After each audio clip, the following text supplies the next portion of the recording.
I already know. My manager won't support me taking 2 hours off for this. The last training we had was a total waste of time. It didn't apply to my job. I'll just Google it, maybe YouTube it when the problem happens. Why learn it now? I'm too old or senior to learn this new technology. Let the freshers handle it. So I'm sure reading these statements, some eyebrows may have raised. Maybe you have a smile on your faces because these are the statements some of you might have heard in the organizations we work with or we have worked with previously. The next one being the voices from the leaders, that is, the stakeholders, for that matter, the CXOs. We are too busy to take out time to come for a training. We are in a hiring freeze, budget cut, and L&D is a luxury we can't afford right now.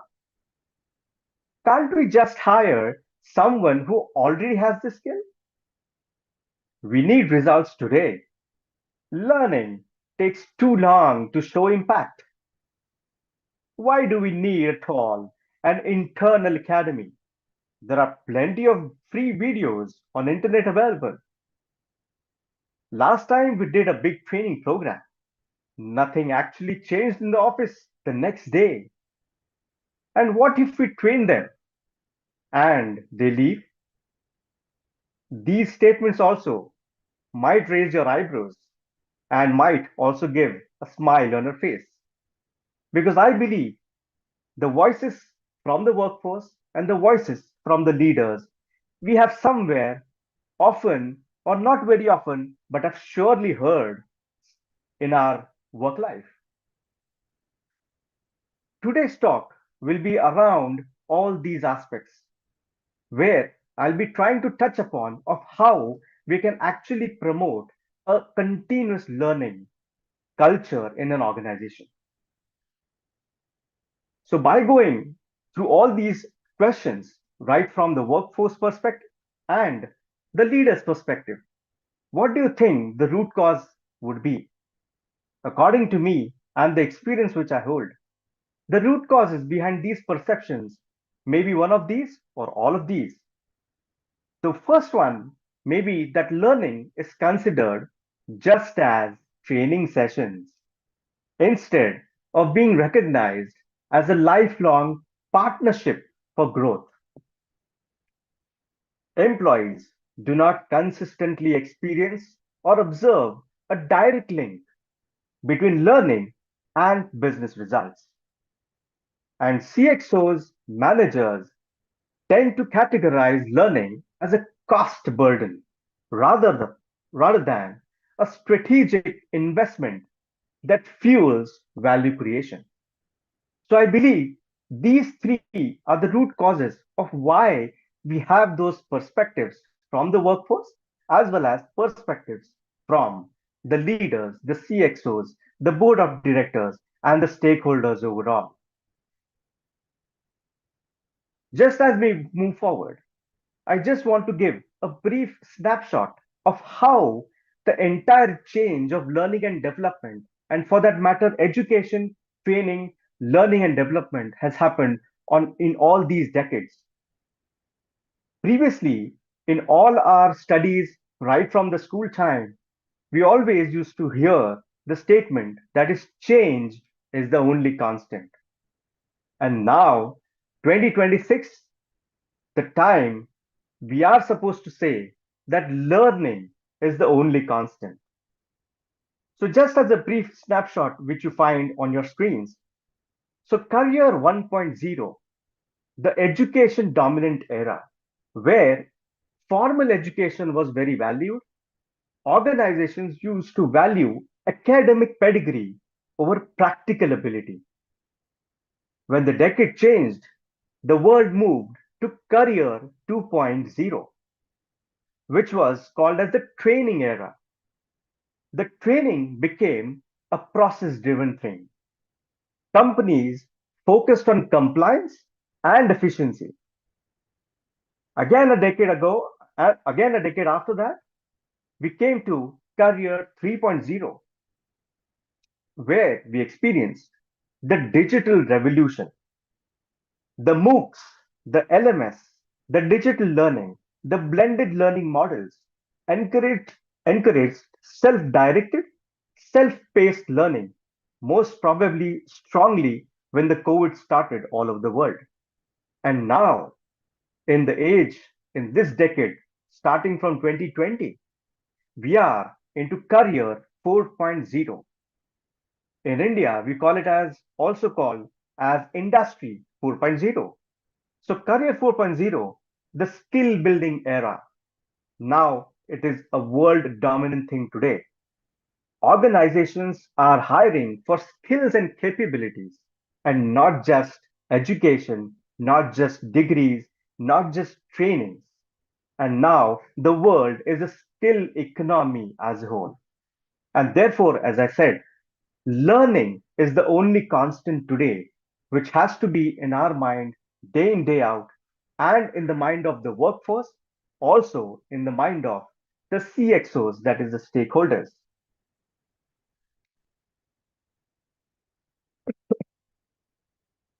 Now, I would like to bring some facts which I suppose should be accepted by the workforce and the CXOs today. What are the facts?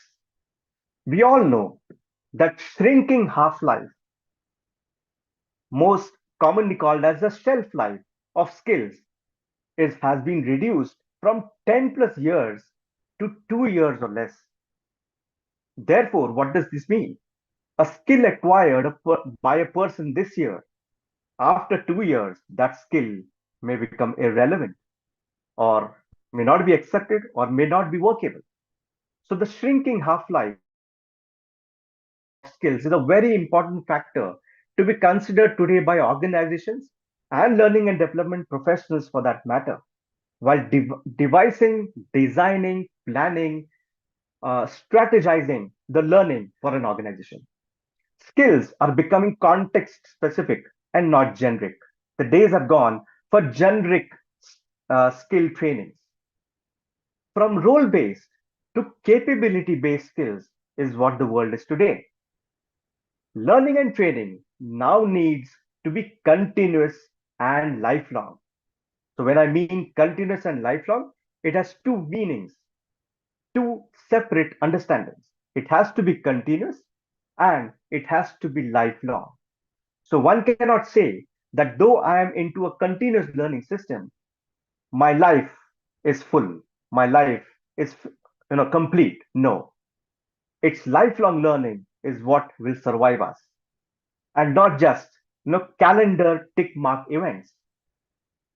It's not about only training now, but now it's about learning to get skilled. Knowledge is abundant today with technology in place, with information technology boom. However, from that, capability is scarce and shall remain so. Future is where every one of us will need to unlearn something, learn something, and relearn something. And the last is learning happens in the flow of work. So when we talk about the workforce, we as L&D professionals and organizations who want to build a learning culture have to keep all these aspects in mind and accept them to actually design and develop a learning culture that too continuous and lifelong. And what say? This gives rise of continuous and lifelong learning and development in organizations. Now we come to the critical part of our session today. How can we create and promote a culture of continuous and lifelong learning? The statements or the observations which you see on the screen are my own, and through the things which I have built in the organization till now, and the research I do day in, day out for learning and development domain. The first and the very primary and the very basic and the very most important aspect which I feel which contributes to create and promote a culture of continuous and lifelong learning is shifting the need, the identity from just a training department to a strategic learning business functions. So, dear audience, as you know, we as L&D professionals, we might have encountered such kind of scenarios, such kind of discussions with our stakeholders, with our peers, that L&D has always been regarded as just a typical training department. But as I said, or as I spoke previously through the previous slides, and the facts mentioned in those slides, the world has changed. We are not supposed to be a training department. We are supposed to be a strategic learning business function. And this, I suppose, is a very basic requirement for the organizations and the CXOs to understand in order to create and promote the culture of lifelong learning. What next? Definitely, we need to build an ecosystem for continuous learning. Without an ecosystem, no system, no aspects, no processes, no departments can work alone. And therefore, building an ecosystem for continuous learning is very important. So, according to me, the aspects which come into building an ecosystem would be these, which are there on front of your screens. The first one being which has partnership between CXOs, managers, and workforce, all three together and not in silos, not independently. All these three domains, these three types of people, these three cultures of people are supposed to work in coordination with all of us, where CXOs, managers value the questions asked and invite and share solutions. So here we may have it observed in our organizations that when workforce starts asking questions, it's a little uncomfortableness for the CXOs.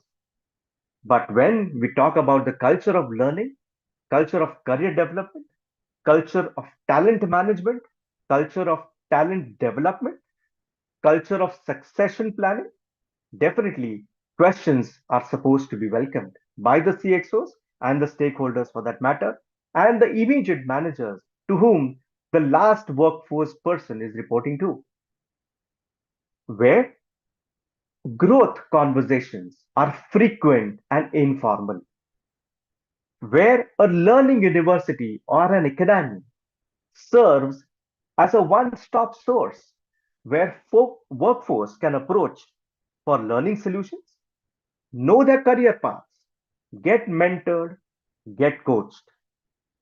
What I observe in the industry today, that this factor of having a learning university or an academy, but not as a one stop source for the workforce to come back to talk to him, talk to the person, talk to the head of the university, learning university, talk to the team members of the learning university for their learning solutions, their learning needs, their career paths, getting mentored, getting coached is very less. And therefore, in my experience in the organizations which I have worked, I have tried to build this kind of a structure where the workforce, right from the lineman of a manufacturing unit to the CXO level, to the manager level, can come to the department, come to the learning university personnel to talk and express themselves of what's happening and what is required. And therefore, where growth of workforce is celebrated by recognizing milestones and efforts. It's very important for us, the CXOs and the stakeholders, to actually celebrate their workforce's milestones and efforts, where technology is used to making learning convenient, friendly, and accessible to workforce is very important to create and promote a culture of continuous learning. And where communities are created to share knowledge, have peer-to-peer sessions, and discussion groups. Because ultimately, communication is a great medium to actually promote and create a culture of learning and sharing. And learning resources are provided like physical or digital libraries, journals, etc. So building an ecosystem, which I spoke about, of all those aspects is very important today for the organizations to take it very seriously when they also think about their business plans as a whole.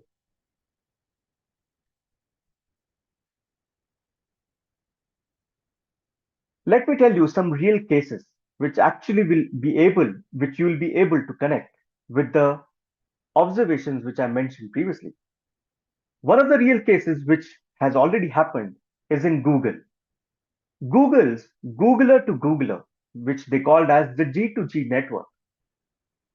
Google has established a robust peer-driven internal learning system where employees volunteer to teach courses on their expertise to others. What this does, this promotes lifelong learning by leveraging internal knowledge and making learning a continuous, accessible, and a social part of every employee's daily life.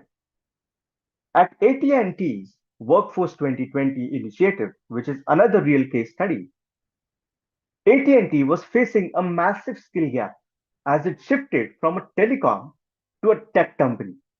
And therefore, AT&T partnered with Udacity, Georgia Tech University to create nano degree programs that provided through a free online portal which was called as AT&T University for all employees to continuously reskill.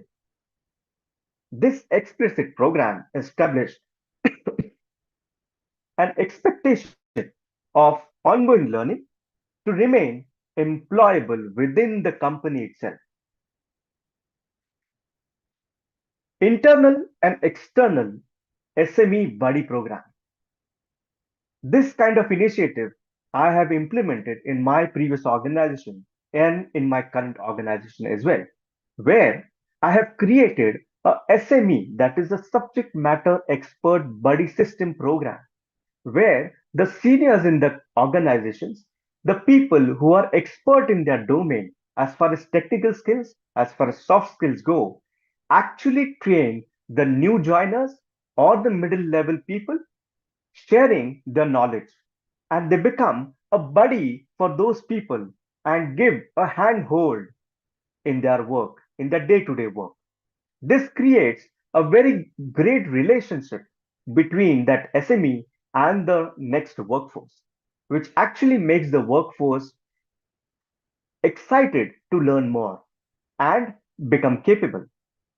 The next was the learning capsules, which was a weekly thing which I started in the organization, which was in short in nature, but it had mind tickling and thought provoking questions, answers, thoughts, aspects, perspectives, real case studies, which I used to share with entire workforce through email and mobile apps.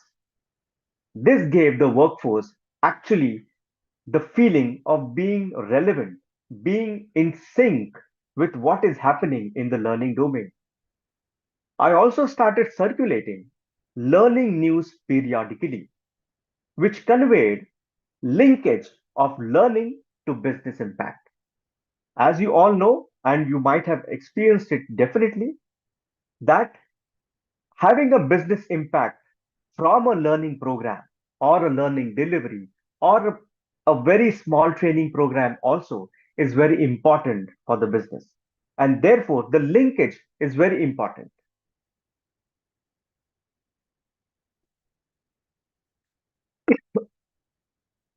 Let's now come to methods. for encouraging employees to take ownership of their learning. So, as you know, that though there may be a learning culture by the CXOs, by the board of directors, by the stakeholders, but ultimately the learners are the employees, are the workforce themselves. And therefore, if the organization becomes successful in making their employees and workforce take ownership of their own learning, it will be a great win win situation for both. According to me, workforce takes ownership of their learning through these kinds of methods.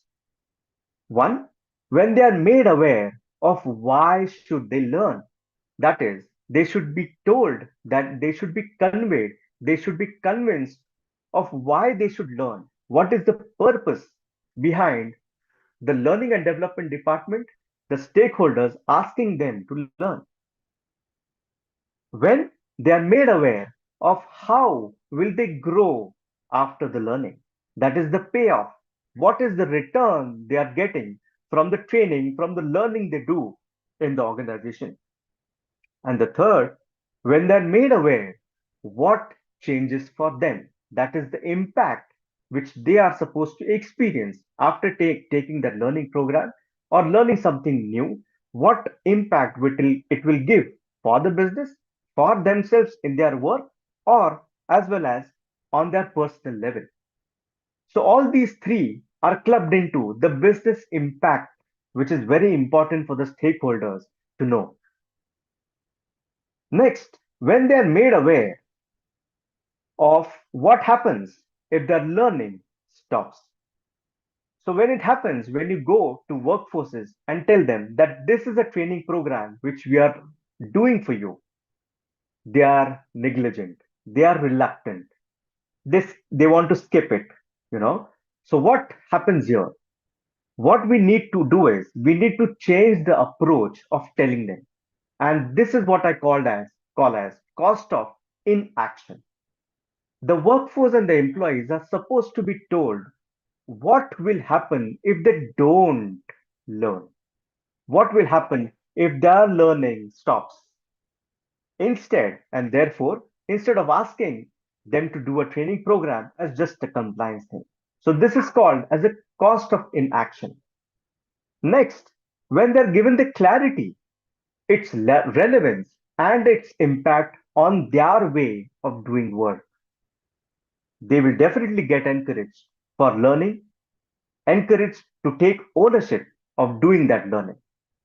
Next, when they are given option to choose learning programs instead of the stakeholders or the learning department just pressing them that one, two, three learning programs are supposed to be done, no matter it may be relevant, it may be not useful, nothing.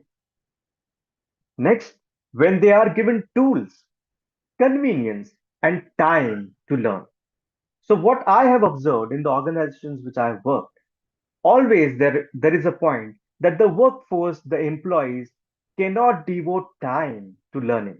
And therefore, it's a very critical relationship of the learning and development head, or for that matter, the learning and development department with the managers and the CXOs to actually tell them that the time for learning is very important to be given to the workforce. And when they're acknowledged and appreciated for their learning efforts, maybe through awards, rewards, and recognitions. All these come into the pull approach instead of the push approach. When we say the push approach, that is from the top to the bottom. This is the pull, that is the bottom from bottom to top. And therefore, the pull approach is very important and very effective methods for encouraging employees to take ownership of their learning. And my experience says that when I tried all of these techniques, I received a tremendous response, positive response from the workforce because ultimately they were made aware, they were convinced of why learning is important, why training is important. And ultimately, the CXOs were also happy with me because I then gave them the business impact through the learning programs or the learning interventions we do.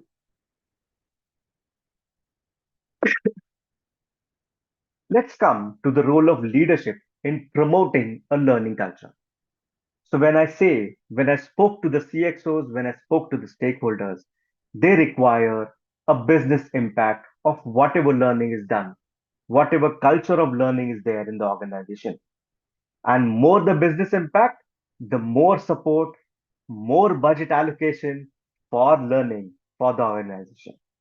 So what I believe that the role of leadership in promoting a learning culture is based on these kind of aspects which are there on your screen, which I already mentioned. The first one, that is shifting the identity from a training department to a strategic learning business function.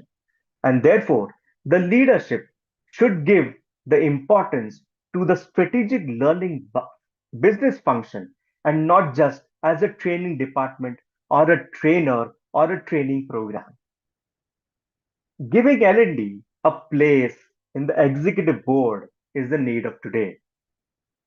I'm sure you must have experienced this, that a learning department is often called as a support function and not a strategic function. And if any organization who wants to have a learning culture for the future of work, for the workforce competence, for the workforce talent, for the workforce capability, giving L&D a place in the executive board and involving them in business decisions is very important and the very need of today. Next, I would say that CXOs communicating with employees about organization's vision, goals, and success parameters and how learning enables them to contribute to it would be very important.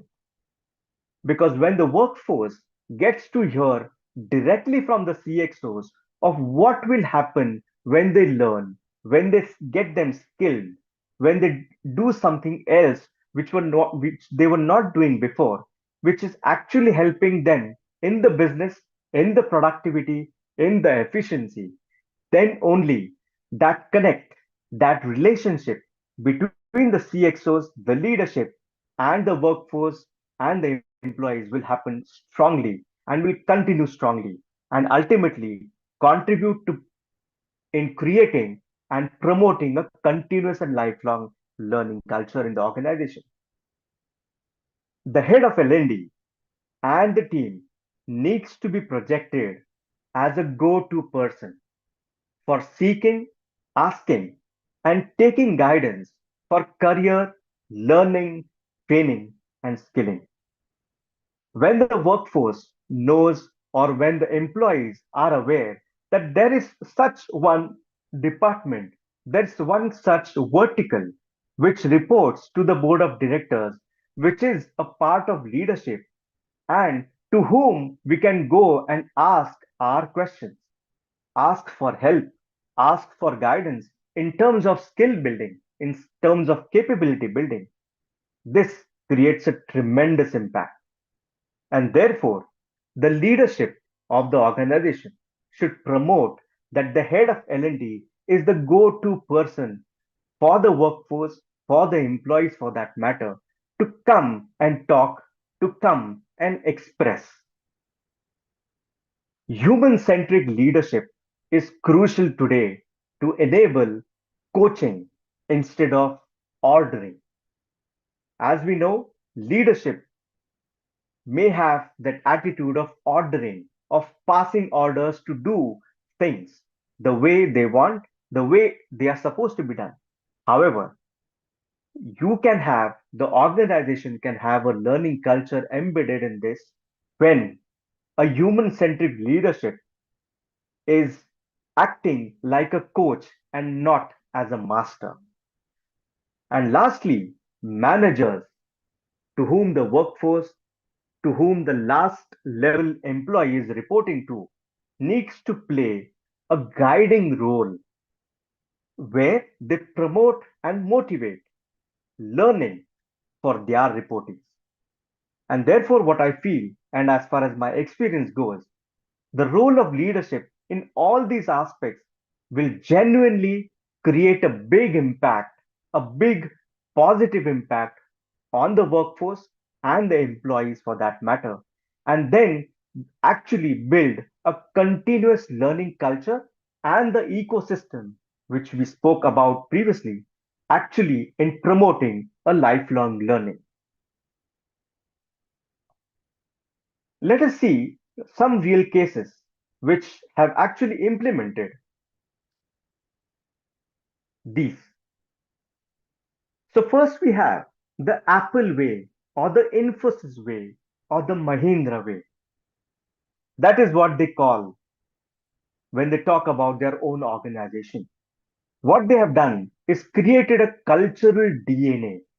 So, for matter of Apple, Infosys, and Mahindra, they have created a culture in their DNA of learning, which is impossible to replicate by just hiring from outside.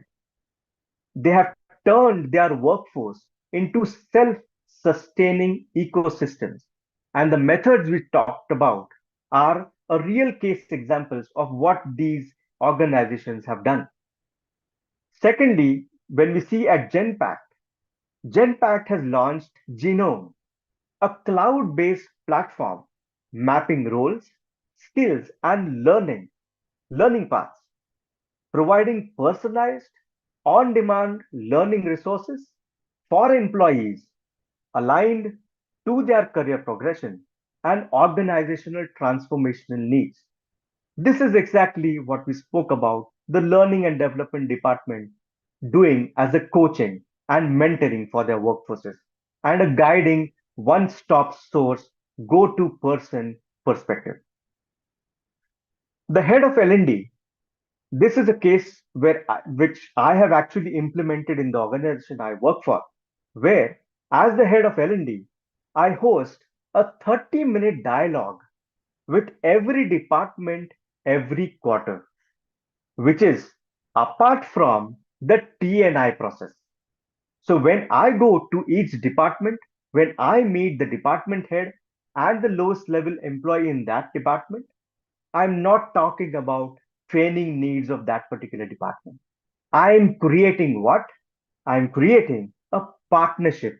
I'm creating a meaningful relationship, which actually is very necessary as a base for creating that culture of in the organization for the workforce to feel that they are valued, their skills are valued, and we are here to actually make them reskills, upskilled for that matter.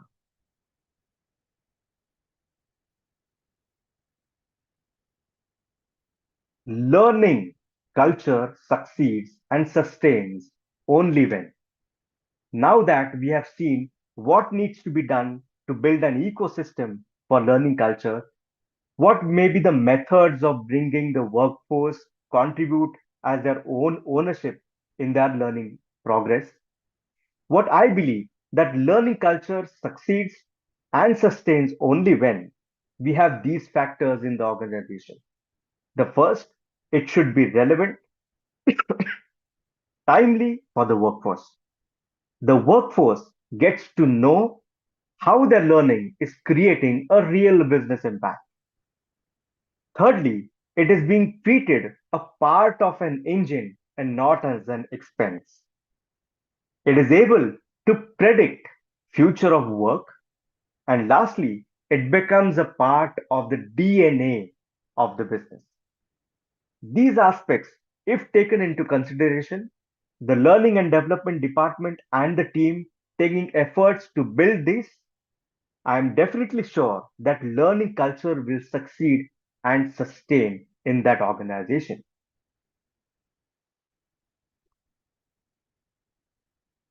Now, I want all of you to think about this. On the left hand side of your screen, I have made a comparison. The first one says having a canteen in the office serving awesome food versus ordering from outside. Which one will you prefer the most? The second, having a company provided transport. versus relying on your own vehicle or public transport. Now you are supposed to think in the perspective of the workforce, of the employee of an organization for all these comparisons. The third, we have freedom of having a made to order items versus getting standard items in shops. And the fourth, having a bookshelf built at home versus going to a public library every time to find something. While workplaces ensure safe working conditions for employees, having a learning culture can ensure long term organizational agility, higher employee retention, and sustained innovation. This was all about promoting and actually building a culture for continuous learning in our organizations. That was it from my side in today's session. Pratibha, over to you.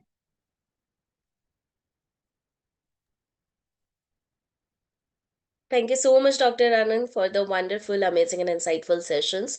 I'm sure our participants have learned a lot. So, participant, the floor is officially open for question and answer. So, if you have any question regarding the questions or if you want to ask anything from the Dr. Anand, please feel free to use the chat box. So, in the meantime, we do have few questions from our participant of LinkedIn and YouTube. So, just allow me a minute to read out those for you. I'm just opening it. Sure. So the first question we have, how to build a growth mindset in organization and how you can unlock employee potential through continuous learning. Okay. So I have actually answered, this question in my very first two slides, because as far as building a growth mindset is concerned, when we speak the word mindset, the answer in itself is the mindset. And therefore, as HR professionals or L&D professionals, our first job is to build, is to change the mindset of the workforce to actually have them know why to learn. And that will solve majority of the problems the learning and development faces or the organizations face today. Thank you so much for the amazing and insightful answer. So, the next question we have, how can mentorship and peer-to-peer learning programs complement formal training initiative to reinforce a continuous learning culture? And also, what do you think? What challenges do organizations typically face when trying to foster a learning culture, and how can they overcome them? Okay, so this is a very big question. I think I'll take another hour to answer this. But as I said, always, uh, I have mentioned in my slides also that learning and development should find a place in the board, in the leadership role in organizations, which actually will make things better for the workforce, make things better for the learning and development department and the team to implement the learning initiatives at the workforce level. Thank you so much for this detailed and thoughtful answer, Dr. Anand. So, the next question we have, according to you, what are some practical ways to integrate learning into employees' daily workflows rather than treating it as a separate activity? Okay. So definitely, as I said, the stakeholders, the CXOs always demand learning while at work. And therefore, they always say that they don't have time or they cannot devote time of the workforce to separately make them learn in a classroom or attend a training session outside of the organization or the premises. So here, as far as my own experience goes in the organization which I have worked for, that I have created a technology tool which is called as the learn on the go. So what I did is, since I work for a manufacturing organization, there is a time when the workforce comes into the bus for reaching their home. So what I did a learn on the go app, developed a learn on the go app where when they used to sit into the bus, a ping on their mobile phone used to come where I would share learning capsules, I would share learning updates, or maybe I would also ask them questions. How was their day today? What problems did they face? And how do you think or what they felt if a training or a learning can give them actually to sustain that, to solve that, to resolve that? So these kind of initiatives where we are asking the workforce to actually connect with us offline also, apart from the office hours also, actually works great. Thank you so much for the amazing answer, Dr. Anand. So, the next question we have, what strategies can be implemented to encourage employees who are resistant to change or reluctant to engage in lifelong learning? Okay. So resistance to change has been a decades, a lifelong issue for learning and development professionals, for HR professionals for that matter. And therefore, as I mentioned in my slides, the mindset, making them aware, making them convinced, making them feel of what will happen if they don't do this is what will work in such kind of cases. Thank you so much for the amazing answer, Dr. Anand. So, we have one question from Mahindra. First of all, thanks for a thought-provoking presentation, Dr. Anand. The question is, beyond participation metrics, how do you meaningfully measures whether a continuous learning culture is actually creating business outcome and improvement in employee capability? Okay.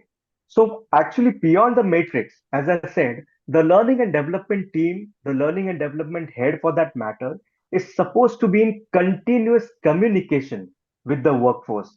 And it should not matter to that learning and development head that he takes hours, few hours in a day, or maybe few hours in a month to talk to people, to talk to the workforce at the ground level, till the ground level, to actually understand what are their pain areas and whether the training program which was given to them maybe previously, whether it is helping them in their work, and what if it is not helping, what is the problem about the training program. And there the learning and development head will be able to gauge of what's happening as far as the continuous learning is concerned. And also the head of learning and development is also supposed to communicate the future of what the skill requirement would be in the organization for that particular workforce to sustain in their own career itself. Thank you so much for the insightful answer, Dr. Anand. So that's the question. That was the last question we can take today, participant. So I am really apologize. We'll not be able to take more question as we are running out of the time. But I am sharing. Okay, so we have one question. Dr. Anand, do you mind if we can take this last question? Yes, sure, sure, sure. Okay. So Azibulu is asking, I currently serve as the learning and development supervisor, acting manager in a training and consulting organizations. How do I translate the principle from the sessions into my organization's context? Our learning development activities are largely driven by sales, meaning my role becomes fully active primarily when training engagement are sold. Yes. So that's a very a critical question, and that's a very the experience which he has shared is definitely the experience of many of learning and development professionals, for that matter, trainers, for that matter, training departments. So here, I what I would suggest is, as I already mentioned also in the slides, that building a relationship with the stakeholders where they are convinced of what can be done for the workforce skilling. And when he says that he is into a sales driven training, and therefore the stakeholders also expect the rise in sales figures. And when they see the rise in sales figures, then they are only convinced that the training which was done is getting an impact, and therefore it should be continued. And therefore, as an L&D, a supervisor and acting manager, which he should always concentrate on the business impact, the learning program he's developing, he's designing, and also he should also be in communication with the workforce to whom he is actually training, as to making them aware of what this impact is expected by the stakeholders. Thank you so much for the amazing and insightful answer. And that's it, guys. We will not be able to take more question. So I really apologize for that. But I am sharing Dr. Anand's LinkedIn ID into the chat box so that you can connect with him directly. Or if you need Sure. any help or if you have any query, you can ask them. I'm sure Dr. Anand would be happy to help you out, right, Dr. Anand? Absolutely. Absolutely. It will be a great pleasure to reconnect as well. Thank you so much for that. So, before moving forward, would you like to give any final statement? Final statement. This session actually made my learning also more stronger, which is what I believe, and the experiences which I have shared based on the situations I have handled in my previous organizations and the current organization. Learning and development department and learning and development as a strategic business function has a great future in the years to come, and therefore the L&D professionals and HR professionals are supposed to work hand in hand to actually build the culture of learning, because unless the organizations build a culture of learning, they have a lot to lose.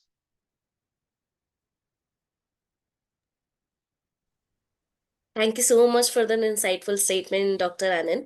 So, let's move forward for the next part of the session. So, participant, just allow me a minute to share my screen. So, if you guys are ready for getting the certification into learning and development, certifications are available now into onto our website, and we are also giving a complimentary coupon code to all of our participants, which will give you a 20% off while obtaining for this certification. So, if you want to get certified into learning and development, go check our website, opt for the certification, use the coupon code link which I've just shared into the chat box, get certified into learning and development. And before wrapping up the session, I just wanted to make a few announcements. So, utility tool is one of that.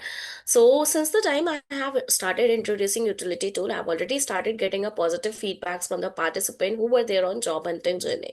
Because in today's AI era, everyone is taking the help of AI.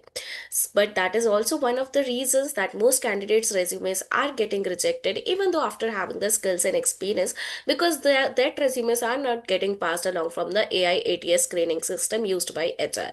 So what you can do, you can take the help of AI.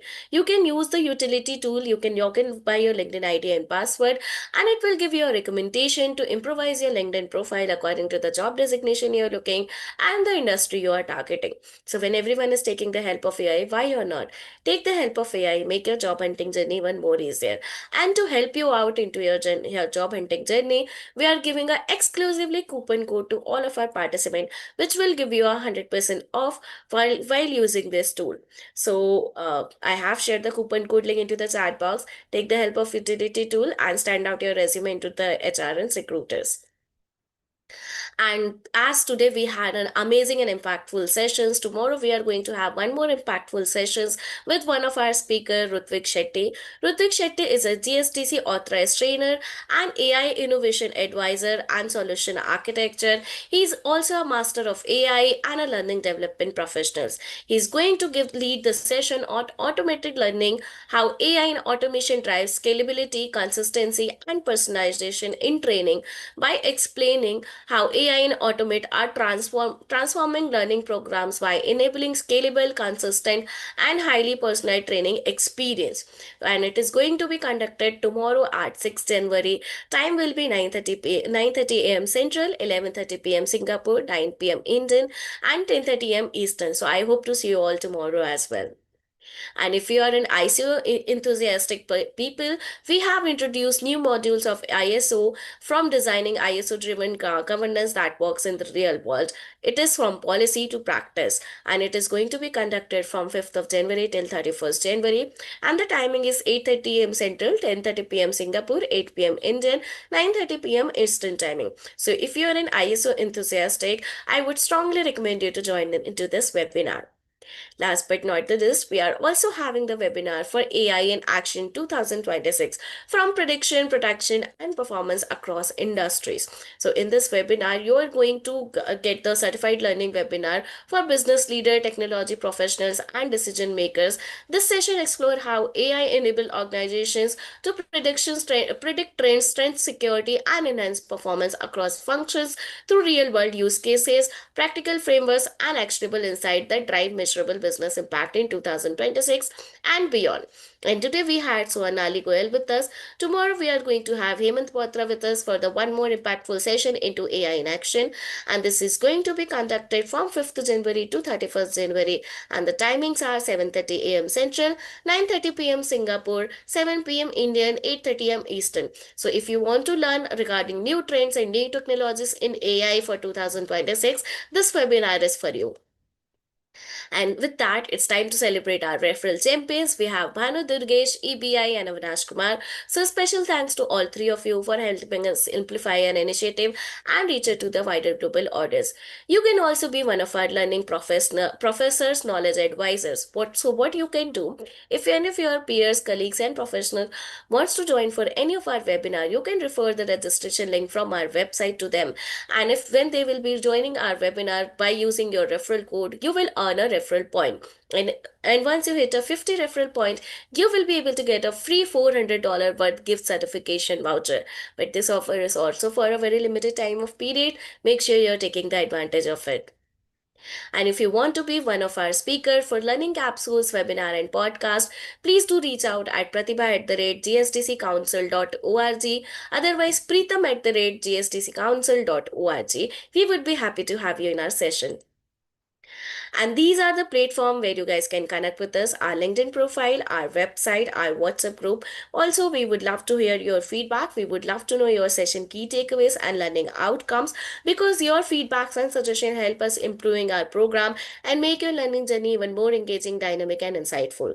So I'm sharing all of the platform link into the chat box so that you can stay connected and you can stay updated regarding our upcoming events and trends, because we are making a lot of changes in our upcoming event, and we are creating a lot of new topic which will make you a future ready into 2026. So stay connected with us, stay updated regarding our upcoming event in trend, and do share your feedback and suggestion on reviews.io.